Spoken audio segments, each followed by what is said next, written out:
welcome to the Media Nerds Podcast. I'm Dan Vedebonker. And I'm Kenton Larson. And Kenton, I have a new advertising trend that I hate that I want to point out to you. Before we're going to talk about streaming services today. I've come up with my plan for you to help you manage your streaming services on a budget.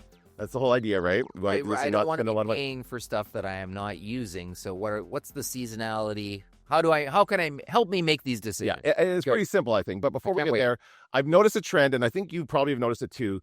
And it's this for any retail store that has people who work there who wear a shirt, like Walmart or Canadian Tire, and it's the quirky employees trend where we have two employees having a conversation. It looks a lot like the show Superstore, right? Because that's what that show's about. I know these ads. I know them well. Yeah. They're a variation of another kind of ad I hate. Oh. Which is, and I'll tell you, but it's just a slight variation, and that's the one where the guy's just eating lunch, and whatever he's eating is so good he doesn't see the CGI dog dancing behind him. Okay, yeah. Okay, like that. Okay, that happens 10,000 times. The variation this time is they do see what's happening and have a mildly, probably not funny conversation about what they see happen. Right. It's usually a comment like, "Hey, that guy's really tall." Yeah, that's the basketball one. Yeah. He plays basketball. Yeah, it's not funny. No, it's not a funny line. It's stupid. It's stupid.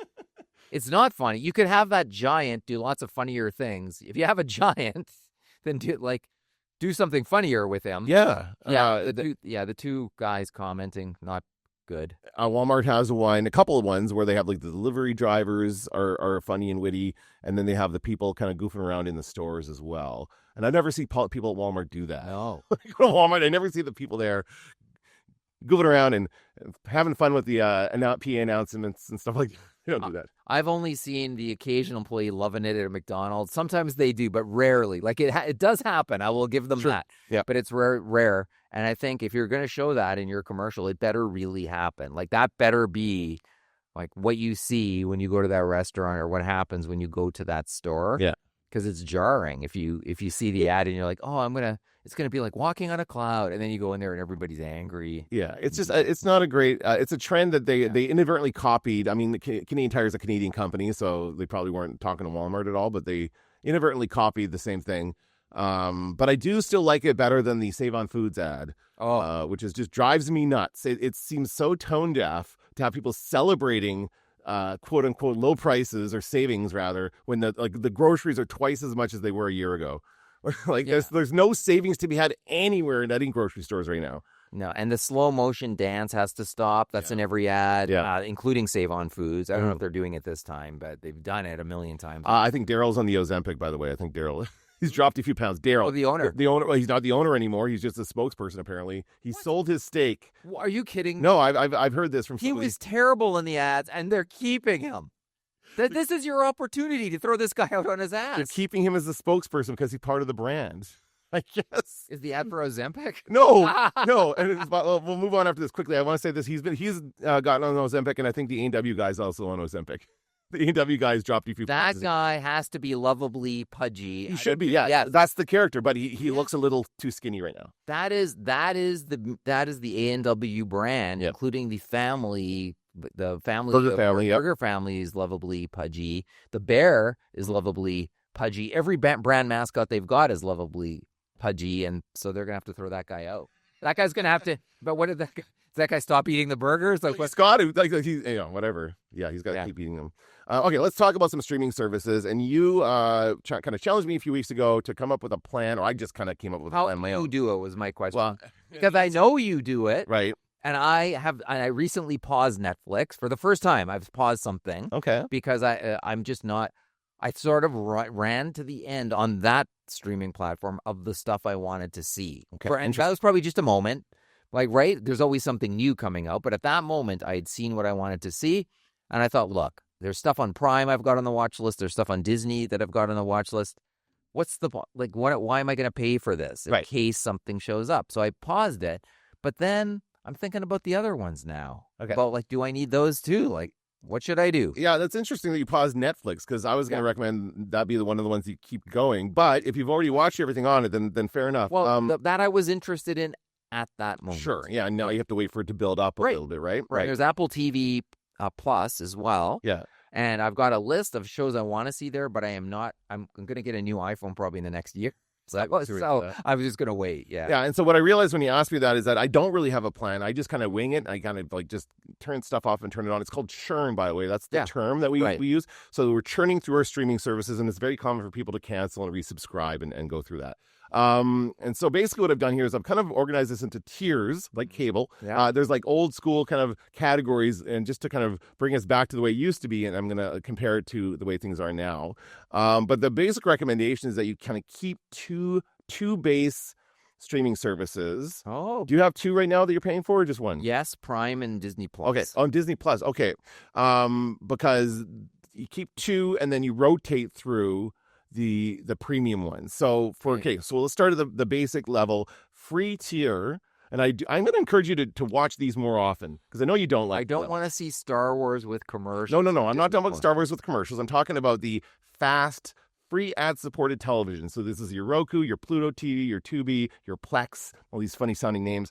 And it's basically like, it's all older content. It's old TV shows. It's old like reruns and stuff. It's streaming 24 hours, and it's just constant. Like it's an Antique Roadshow channel. It's a Mystery Science Theater 3000 channel. It's a Baywatch channel where you can just watch Baywatch all the time. So wait a sec. Are these standalone services, or where are you talking? Well, this is why I'm likening it to the free, like what we used to have is rabbit ears back in the days. We would, like, for the cost of a set of rabbit ears, you would get 3 or 4 channels that you can watch. But this is like something you can get for the cost of a Roku device or even a smart TV. Okay. Or even if it's like you can just access this on your computer or your phone. It's not a paid streaming service. It's a free streaming service. But with my Apple TV attachment, would these be apps on there? Yeah. Or would those would be okay, I see. The only one that should not be available to you is Roku, because Roku is just on the Roku devices. But all these other ones are available on Apple TV Plus on the device. So Plex, Pluto, Tubi are the 3 main ones. Okay. And it's for those, if you're looking for, this is what I would suggest to replace your cable, because it does like satisfy that feeling of like flipping through channels, seeing what's on. There's some really good British television sometimes. I like the Impossible Quiz or whatever, that game show. Oh, I love that. It's a good show. Yeah. So they've got a channel for that, right? So I can just turn it on anytime and that's on. So I do enjoy that. So that's like the free, and that's kind of part of the problem here, is that we have just this embarrassment of riches. We have so much content that's available for free for anybody to watch anytime. So that's like the base level there. And so I encourage you to take advantage of that and use it more. Okay, that's good. That's a good first recommendation. I would prefer that recommendation if it were like, I like the idea of the Roku because it's part of the device, and there it is. And it's just, there it is. It's easy to use. The downloading the separate apps. Okay, I guess I have CBC Gem, right, which is another version of one of those ad supported. Yeah. So I have used Tubi before, but once again, isn't that a time limited free? I don't know. Not that I believe their slogan is always free, something like that. Yeah, there's something like that. Yeah, no, Tubi is free. So maybe the time limited is the no commercial version. Oh, well, that could be. There's another. Okay. That's certainly changing. That the whole ads thing. I have a thing about that. Tell me that list again. Tubi, Plex, Pluto, and okay. Roku. If you have a Roku device, I actually prefer the Roku channel to all of them. By the way, they all pretty much stream the same stuff. It's all. I don't know how this works. It's all like it's a stream that's licensed, so anybody can pick it up and use it. But the ads are for that platform. So they all have breaks built in. Like, and if there's no ads, it just has this silent, like this music that plays. Probably happens on Gem every once in a while. That little do. Sure. They play it on CBC Live too when you're watching the News World Live. Anyway, okay, so that's a free tier. And again, I encourage people to check that out. And everyone's got that available. And I think people don't use it enough. Now I'm going to move on to what I consider like the basic cable of streaming services. So this is like your channels 1 through 13. This is where you would get like mostly pretty good. It's all your local channels. Though we don't get any local content through these things, but it's you're getting a good amount of content here for not a lot of money. And that's kind of what I'm likening this to. So Netflix, and I'm talking about the ad-supported Netflix here, which you don't use, or you canceled Netflix now. I paused it. Right. I think, but you had like the full version, the full paid version. Yeah, and so it would be hard. It's hard to watch the commercials when you haven't. Not on Netflix. I submit that Netflix is doing a pretty good job with their ads. It's not like CBC Gem where it's the same ad every break. Yeah. They only put, and it seems like they only put a spot in when somebody's purchased it. So what happens is when you start the movie or whatever, you'll see all these little marks on the timeline where the ads might be, but those will disappear if nobody's actually purchased an ad to go there. So and I don't mind the ads so much in Netflix content. I find because Netflix has a lot of repurposed TV content like Brooklyn Nine-Nine and The Office and that kind of stuff. There's already ad breaks in that stuff, so that it just fits pretty well. It's usually only one ad in a net, like maybe two at the beginning, but otherwise it's just one ad, and it's pretty. It's a lot like watching cable TV. Actually, less ads than cable TV, basically, right? And that's the thing. It's like cable TV, you pay for it, but there's also ads in it. Right. So it is kind of the same thing as Netflix and Prime, by the way. I'm putting Prime in this category as well. What's the difference between paid and unpaid? You pay for both, right? You pay for ad-supported Netflix and you pay for no ad Netflix. What's the difference in price between it's like $20, I think, for non-ad supported. Depends if they also have like a high def version or something like that. But it's like closer to $20 for Netflix without the ads. It's only $7 a month with ads.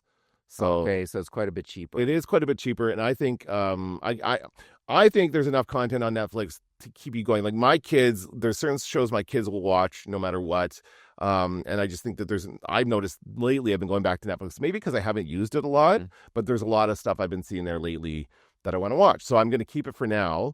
And then Prime is also the same, because Prime gives you ads, you don't have a choice. Well, you could pay for no ads, but nobody does that, I don't think. The Prime ads aren't too bad. And Prime is something you will pay for a different service. So if you keep your Prime for the delivery part of it, which you use. Yeah, but although I tried to use it recently and the thing arrived all smashed to bits. Lovely. And so I know I had one of those experiences. So now I feel sort of less inclined to want to do that. But yeah, I have used it for deliveries in the past, but it's been a while. Besides that one, it's been a while. Right. Well, I know people who do not use Prime at all because they hate Amazon. They don't like the idea of Amazon Prime at all, and they don't use any of that stuff. So they've never seen anything. And that's something that it's a bit concerning because Prime is the one that never releases anything in theaters. All of the movies on Prime go directly to Prime. It's MGM that makes these movies, the studio. I think some do go to theaters. Usually, if they want it to be nominated for awards, basically, the rule. But they've released so much directly to Prime this year. And there's some stuff I think would be good in theaters. But I do think of Netflix and Prime as being kind of the basic cable because those are the ones they have ads, and they are like they have a good. There's a lot of good documentaries on Prime. There's some good old TV shows, and Prime is also it can also serve as a place where you get other platforms because you can subscribe through Prime. So there's a thing there as well. Now for the next tier, basically, or next cable tier is what I would call the premium tier, which is where you're going to get your premium content. And yes, I would put Disney Plus in this. Okay. Now, you can have a choice. You can do Disney Plus with ads or without ads. You don't like ads. I could have it with ads for free through my cable provider. And I just said, what the? No, are you guys joshing me with this? How dare you? Like, did you never watch Star Wars on TV when you were a kid, Kenton? Did you ever watch it on TV with commercials?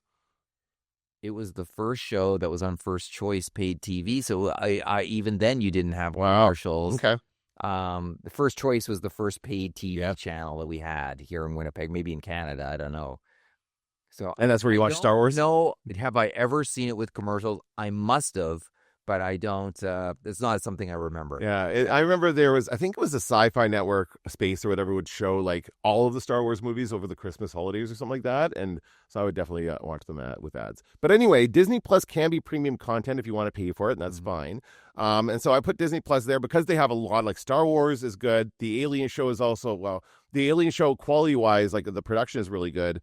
They've got a lot of good shows there. Now, you told me today that they've changed it from Star to Hulu. Is that just today? As apparent, I have not verified this myself, but I heard that I saw on the news that today Disney in Canada was going to change Star to Hulu, but so it would have all of the same stuff plus some stuff that we couldn't see before. Do they have Jimmy Kimmel Live? Maybe they should put him on there. I wonder if they put him on there or not. We're going to have to look and see. The other thing that I noticed happened, I used to see, there's the show The Great, which I really enjoyed, and that was on Prime, but season 3 never was, but it was on Hulu. And I was kind of like, what? When will I ever be able to see the last season of The Great, season 3? Like, come on, I just want to see the end of this show. How did the show end? Yeah. And I think it's on Hulu, so I think I'll be able to see. So that means that it's not just a switch of the name. They're actually going to give us all the content that we didn't have before? Let's see. There's still probably laws about who has the rights to this content. If it's just a rebrand, then forget it. We don't want that. We want the full scope of programming. Disney and Hulu have been offered as a bundle for a while. I've seen that in the U.S. more. In the U.S., yes. Interestingly, there's a similar bundle being offered right now between Disney Plus and Crave. Have you heard of that one? Yes. Yeah, Yeah, so that's the one I was mentioning, Okay. where I can get. I guess I thought it was part of my cable provider, but it's part of Crave, is it? Well, what it is, I'll tell you this: it's not Crave that you have. It's the basic Crave, which is a new thing. So they have a basic Crave package, which is this is so ad supported basic Crave package, and I'm terrified to try it because Crave is a horrible ad. And it's owned by Bell Media, and the CTV app was awful. So I'm not optimistic about the Crave app on. And the other thing about it is that you can't actually use it on a Roku device. My girlfriend would get it for free, similar to your deal with Netflix, as part of her phone bill because she's with Bell, but she cannot access it on a Roku.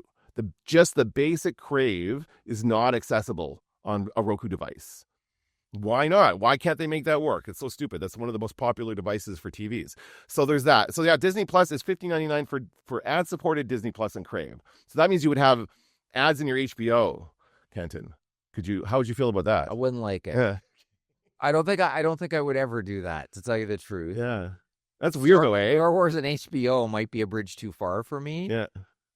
But I do have some Star Wars that I would not need to watch.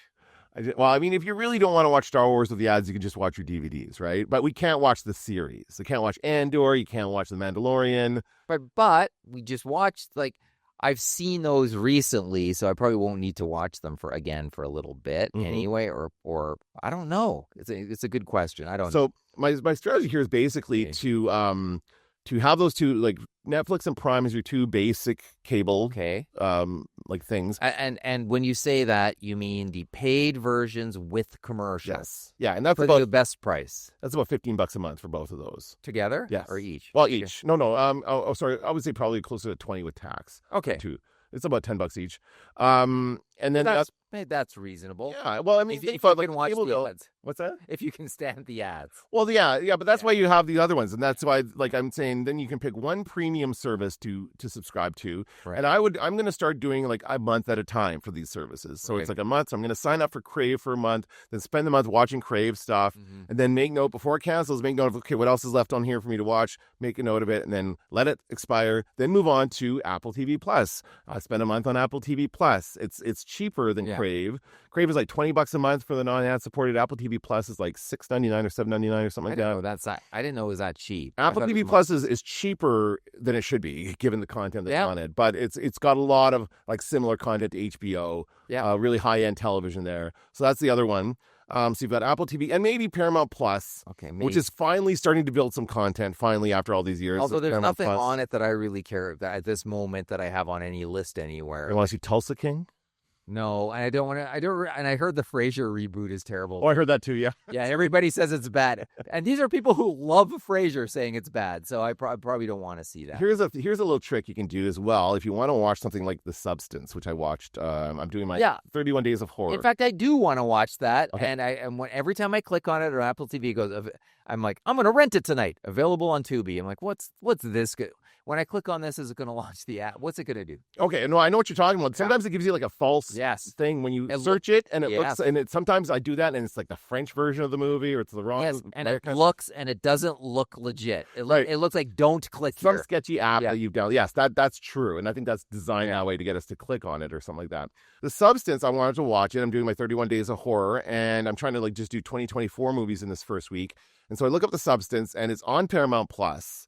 But it's also on Mubi. Have you heard of Mubi? M-U-B-I. I've heard of it, and I think one time I got the free subscription. I think it was only 3 days because there was one single thing that I wanted to watch on there. So yes, I am familiar with it. Okay, well, if you've used your free trial, then you can't do what I did, which is just get the free trial to watch the one single thing, which is The Substance, is on it. Oh shit. I don't know why. I don't know why. It's so weird. I think it's an independent movie. I think it was one of those ones where it's it was funded independently. No studio owns it, so it's on this. Paramount Plus has it, but it's also on this little one. It's a great movie, by the way. I really enjoyed it, and I then I looked through Mubi a bit and thought, oh, this is all it's basically high artsy kind of art house movies, kind of very very high concept. Lots of famous actors in it, lots of people you would recognize, but it's just stuff that's I mean, I don't get that. It's like David Lynch and that kind of stuff. Actually, it did have Twin Peaks on there for quite a while. It did it was the streaming home of Twin Peaks for a little bit. Anyway, so that's how I did. That's the thing you can do as well, is just get the free trial, watch the one thing you want to watch, and then cancel the free trial. It's always a good. It's so complicated. It's the management of all. Yeah, and I think the best way to do it is to keep an app on your phone where you're keeping track of it, and just and the first of the month. My son had asked me a couple of days ago, and he asked me every month, "Can we get Crunchyroll, Dad? I want Crunchyroll." And he wants Crunchyroll because he doesn't want the ads. It's free. There's an ad-supported version that's free, and he doesn't like it. He wants the no ads. Well, did you say what every parent says, which is if you pay for it, then you can enjoy it to your heart's content? No, what I do is that we'll get it at the start of the month, because I'm going to implement this new system, and this will be our luxury or our high-end streaming service for this month. You have 1 month of Crunchyroll. Watch everything you want to in that month, and then it'll cut off, and then in 2 or 3 months we'll do it again, because I'm going to go Crunchyroll, then Apple TV Plus, then Crave, and then maybe to something else, or Paramount Plus or something else after that. And basically I'm just going to rotate through the platforms like that. When you pause or cancel each one, do you each time it just lets you resubscribe with your old email, or do you need a new email? No, it's the same email. It just doesn't give you a free trial anymore. Right? You've used the free trial. Nobody offers a free trial anymore. So does the account still exist? Yeah. Or do you so you don't actually have to. No, I just stopped the service, and then it's funny, every time you log back in, they're like, please restart your service. Like, they're desperate for you to restart it. But are you okay? And that's every platform? I thought that if you, like, Netflix says you could restart it within, I don't know, 60 days or something. Yeah. And I was like, I don't know, maybe I will, maybe I won't. But then my assumption was that after 60 days, that's it. It's gone. No, that account's gone. No, they're just trying to give you a timeline to. So the same password will work. Yeah, I think so. Really? Yeah. All right. Any reason why that wouldn't work? Well, that's easier than I thought then, because I thought, oh shit, each time I do this. Well, because you paused it, but why can't you just cancel and then restart it? That's what I do. I've never paused it. It's like when they ask you to pause your cable this summer. I'm probably using the wrong terminology when I say paused it, but there was. Is that what it said on the thing? It's like a version of that. It said something like, now it's been a while since I did it, right? So I'm trying to remember, but I think it said, you may restart this account within some specified time period, I believe is what it said. So and whatever that was, I think I remember thinking that's like 60 days or something. Like, it was not super long, but it was not, it wasn't super short either, somewhere in the middle. And I thought, okay, I guess after 60 days, I guess I have to reset it up all over again. But no, I don't think that's the case. I think they would just reactivate the account and then be fine. They want you to come back after 60 days, right? They want you to, and that's fair. You could do that. Like, there would be a new content there. And that's kind of that's basically the world they're building for us, is like, they want you to keep subscribed all the time because there's going to be new stuff coming. And they don't tell you, right? That's why they don't tell you what's coming. We don't know if Ahsoka's coming or not. That's why it's hard to choose the window. Right, exactly. But if you don't care about watching it when it's new, then you can watch it anytime and basically just subscribe anytime. And I guess I would also apply your strategy of premium channels. Like, there are some shows that are more important for me to see than others. Like, although I'm kind of a hypocrite here, because on Amazon Prime, I know The Boys is coming again soon, the last season, and Gen V is coming. I enjoy those shows a lot. So I thought, okay, I'm going to keep it until those shows come, but I've been waiting quite a while now, so I don't know if that's a good strategy. And then same with Disney Plus. I was like, I keep hearing leaks from Ahsoka season 2. Like, is that coming in December or isn't it? That would sort of help me make that decision as well. And then there's stuff I don't care if I see it, but Slow Horses was one of the best shows on TV. And yet I'm 2 seasons behind now, I think, because I think there's a new one right now that they're... No, is there? I think... Well, that will make... Okay, if there's a season of Slow Horses, I'm signing up today for Apple TV+. See, there you go. But I think there is, because I saw a promo saying... Well, Gary Oldman's in the news. I know that. New season now streaming, I believe. Okay. Says on Apple. That is the home screen. And this is what they want, right? And that's fine. Like, there's one series that will bring me back, and that's fine. But then once I get through those 6 episodes, there's only 6 episodes per season of Slow Horses, I'm going to cancel it. And although, no, was it Apple TV Plus? No, there was one on Paramount Plus with the guy from Lost, Harold Perrineau. You know who I'm talking about? Oh man, he was from Oz. He's been in a bunch of stuff. And it was like this, it was called, I don't remember, it was a one-word name. It was about this town that was like stuck in the middle of nowhere, and they couldn't leave the town or something like that. It was a weird kind of losty kind of show that I really liked, and I only watched a few episodes. And also, like, I'm not afraid to leave things like after finishing a season. I'm not jumping right into the next season. I can like wait a year until I watch the next season, because that's how it used to work in TV.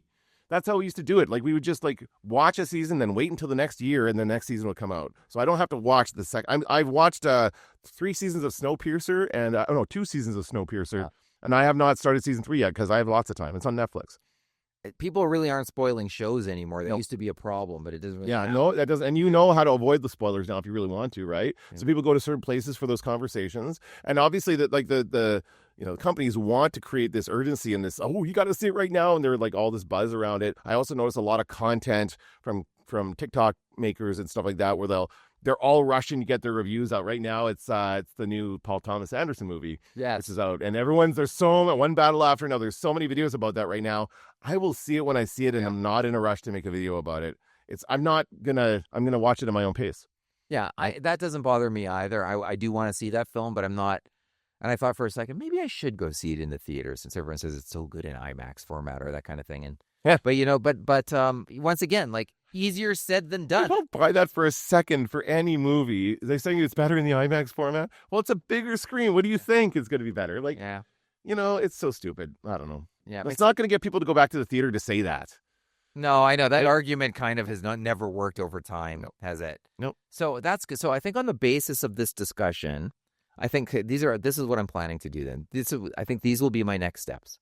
I think if there is nothing, if Gen V, I think Gen V is going to be soon on Prime. But and the other one, what's the video game one? The nuclear holocaust, what kind of Fallout? Oh yeah, Prime. I like that a lot on Prime too. Okay, so if those don't show up before the end of the year, I think I'm going to pause Prime or cancel or whatever you want to say. I'm going to do that. I think Disney, like, there's a couple things that I have saved there that I want to see, but it's nothing major. I think what I need to do is pause those two. Let's call it pause. I'll pause those two.